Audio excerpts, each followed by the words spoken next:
तो hi friends, आज हम बात करेंगे introduction to the share market, a beginner's guide. जो नए लोग शेयर मार्केट में आते हैं तो उनको हम आज इंट्रोडक्शन देंगे कि शेयर मार्केट एक्चुअली है क्या और शेयर मार्केट में क्या क्या चीज़ें होती हैं, स्टॉक मार्केट डेफिनेशन क्या होती है, पर्पस क्या होता है, why to invest in stock market, concept of understanding क्या क्या होते हैं, वो क्या क्या है, मार्केट कैपिटलाइजेशन क्या है, टाइप्स ऑफ स्टॉक्स क्या क्या होते हैं, हाउ स्टॉक्स आर ट्रेडेड उसके बारे में बताएंगे, रिस्क मैनेजमेंट क्या होता है। तो ऐसे बहुत सारी चीज़ें हम इस वीडियो में कवर अप करने वाले हैं। फर्स्ट टॉपिक है what is the stock market definition. Stock market actual में क्या है, उसकी definition exact a market place where stock shares of publicly traded companies are bought and sold. इसका मतलब क्या है कि जो भी कंपनीज पब्लिकली लिस्टेड है और जिसको भी इसके शेयर्स बाय करने या सेल करने हैं वो आप यहाँ पे ट्रेड कर सकते हो। तो स्टॉक मार्केट एक ऐसी चीज होती है, ऐसी जगह होती है जहाँ पे आप पब्लिकली लिस्टेड कंपनी जो होती है उनके शेयर खरीद या बेच सकते हो। पर्पस क्या है, पर्पस क्या होता है इसका,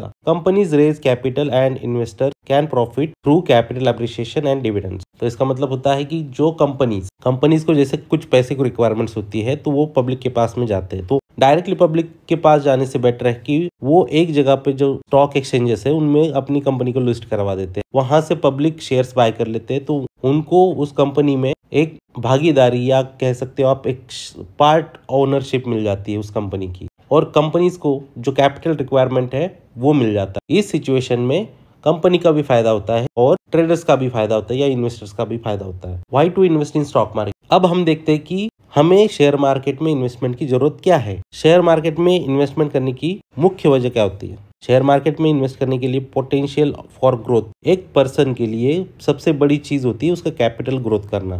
कैपिटल ग्रो करने के लिए एक पर्सन के लिए या आदमी के लिए क्या क्या तरीके हो सकते हैं, या तो वो एफडी कर सकता है या अपने कुछ बिजनेस स्टार्ट कर सकता है। उसी पैसे को लगा के आदमी उस अपने इनकम के सोर्स को कन्वर्ट करके उससे कुछ भी आउटपुट ले सकता है। लेकिन उसमें शेयर मार्केट एक सबसे अच्छा और बेहतरीन माध्यम माना जाता है। शेयर मार्केट में क्या होता है, historically stocks have offered higher returns compare to other investments over the long period. अभी तक जो हिस्ट्री है या आप देखोगे एंशिएंट हिस्ट्री भी देखोगे, जो स्टॉक मार्केट होता है या जो भी लोग ट्रेड करते हैं, ट्रेडिंग से पैसा लोग ज्यादा कमा लेते हैं। शेयर मार्केट में आपको सबसे ज्यादा ग्रोथ मिलती है compare to other assets.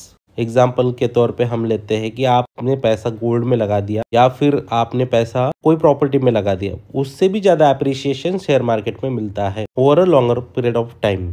Ownership in companies, आप जिस भी कंपनी के स्टॉक्स परचेस करते हो आपको उस कंपनी की पार्ट ओनरशिप मिलती है। पार्ट ओनरशिप मतलब आप उस कंपनी के एक सदस्य बन जाते हो, वहां पे आपको वोटिंग के राइट्स मिल जाते हैं और बहुत सारी चीजें होती है। उसका डिविडेंड वगैरह आपको मिलने लग जाता है। जैसे कोई कंपनी प्रॉफिट कमा रही है, उस कंपनी का प्रॉफिट के आप हिस्सेदार बनते हो, आपको डिविडेंड के तौर पे वो कंपनी वो प्रॉफिट शेयर करती है। जैसे कोई बंदा चाहता है कि वो एक जॉब कर रहा है और चाहता है कि अपना कुछ इन्वेस्टमेंट के तौर पे या बिजनेस के तौर पे वो कुछ चीज शुरू करे। जैसे उसको होटलिंग बिजनेस में बहुत इंटरेस्ट है, लेकिन वो अभी होटल चालू नहीं कर सकता है। उसको होटल स्टार्ट करने की जगह पे वो अपनी इन्वेस्टमेंट होटल इंडस्ट्री में या होटल कंपनी जो लिस्टेड है उन कंपनियों में अपनी इन्वेस्टमेंट कर सकता है। उससे दो फायदे होते हैं, उसको जाके वो बिजनेस को हैंडल करने की जरूरत नहीं है, ऊपर से उसकी जो इच्छा है इन्वेस्ट करना है उस बिजनेस में वो आराम से इन्वेस्ट कर सकता है without requirement of any time. उसको कहीं जाके अपना बिजनेस सेटअप करने की जरूरत नहीं है, टाइम देने की जरूरत नहीं है। टाइम पूरा कंपनी अपने एम्प्लॉयज के साथ में वो अपना बिजनेस चला रही है और उसका जो भी प्रॉफिट हो रहा है वो एज ए डिविडेंड आपको पे करते जा रही है। स्टॉक मार्केट के कुछ की कंसेप्ट होते हैं जो हम अभी सीखेंगे समझेंगे। स्टॉक जो कहा जाता है वो स्टॉक क्या रिप्रेजेंट करता है। Stock represents ownership in a company. कोई भी कंपनी का स्टॉक जो होता है उस कंपनी के ओनरशिप डॉक्यूमेंट्स होते हैं। एसबीआई कंपनी के शेयर्स पब्लिकली स्टॉक एक्सचेंजेस पे लिस्टेड है, वहां से आप जाके उसको बाय सेल कर सकते हो।